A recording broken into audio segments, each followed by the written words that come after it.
Olá pessoal, sejam bem-vindos a mais um PET Responde do curso de Engenharia Elétrica e o vídeo de hoje é sobre Física Geral 2.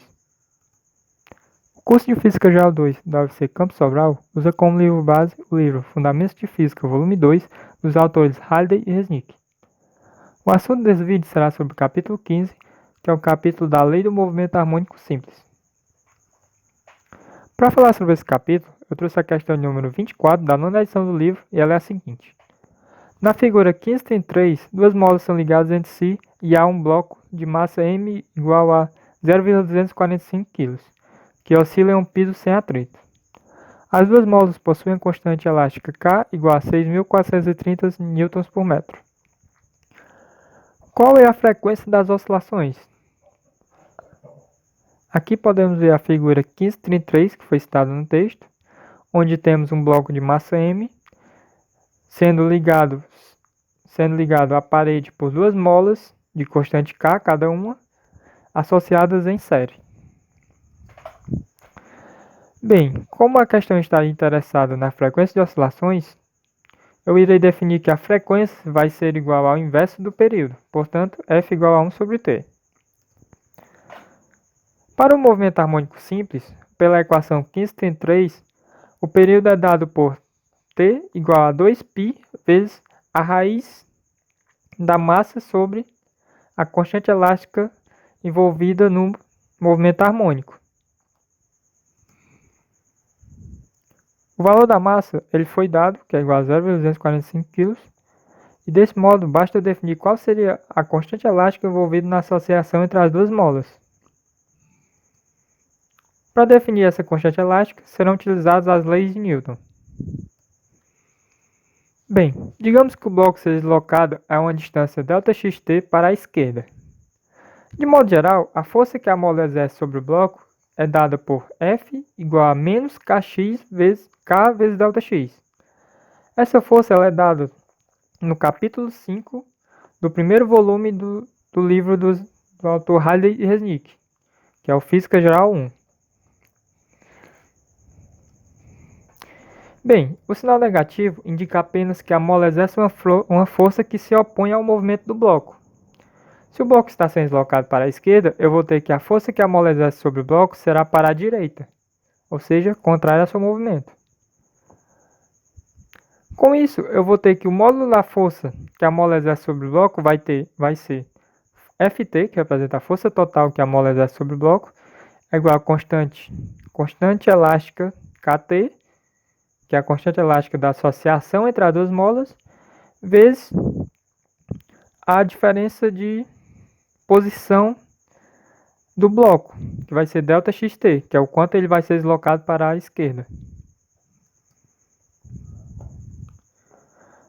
Eu vou definir que a mola 1 que é a mola da esquerda, ela vai sofrer um deslocamento ΔX1, e a mola 2, que é a mola da direita, vai sofrer um deslocamento ΔX2.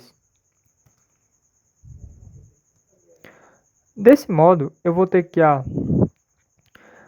cada uma das molas ela exerce uma força. A primeira mola exerce uma força F1, que é igual a K1, a constante da mola 1, vezes o deslocamento da mola 1, ou seja, ΔX1. Enquanto a mola 2 vai exercer uma força F2, que é igual a constante da mola 2, vezes o deslocamento da mola 2, que é igual a ΔX2. ΔX1 e ΔX2 são valores genéricos que eu não vou conseguir definir apenas numericamente. Vou deixar assim mesmo com valores genéricos. Bem, a força F1 ela aponta para a esquerda e ela representa a força que a mola 1 exerce sobre a mola 2. Lembrando que o bloco ela está à esquerda da mola 1 e ele vai ser deslocado para a esquerda. Portanto, eu vou ter que a mola 1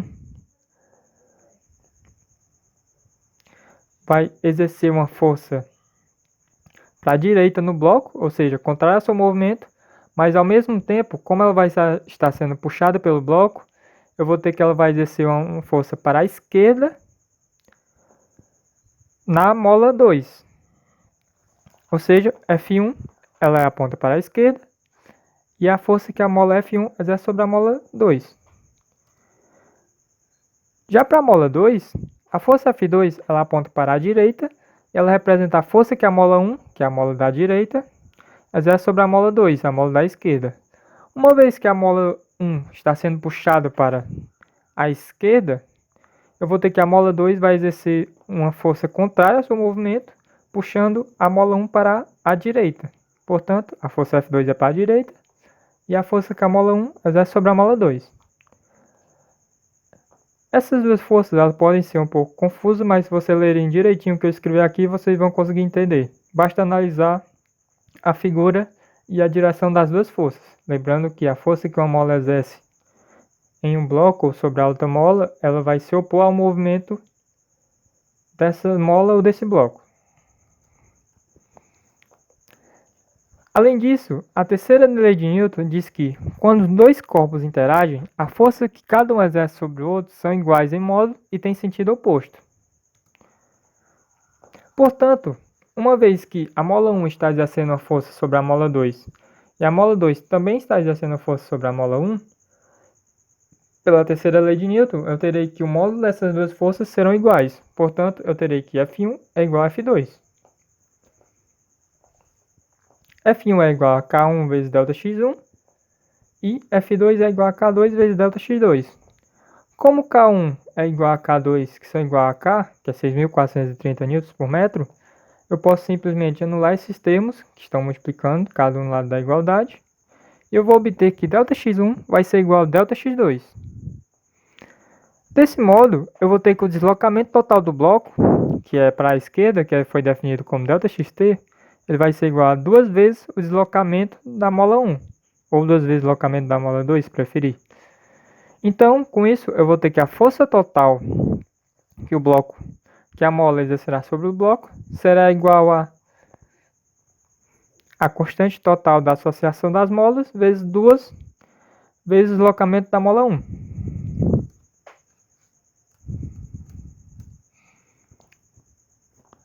Bem, pela terceira lei de Newton também, eu vou ter que a mola 1 irá exercer uma força de modo igual e sentido contrário à que foi aplicada no bloco. Como eu disse, o bloco foi deslocado para a esquerda, então eu terei uma força aplicada nele, só que a força da mola 1, que irá exercer sobre o bloco, terá o mesmo modo que a força que foi aplicada, só que será no sentido contrário, ou seja, para a direita.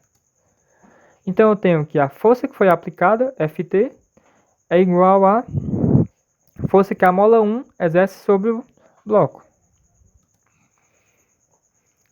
Como a força 1 é igual a K1 vezes ΔX1 e a força total é igual a Kt, que é a constante da associação de molas, vezes 2 vezes ΔX1,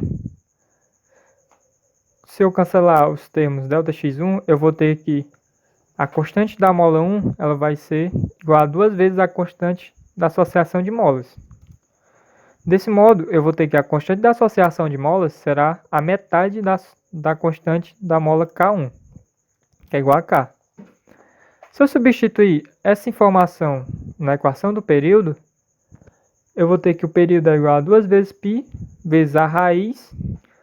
Como era m sobre k, e k seria igual a K1 sobre 2, que é a quantidade da mola 1 sobre 2, eu vou ter que o 2 passará multiplicando a massa m.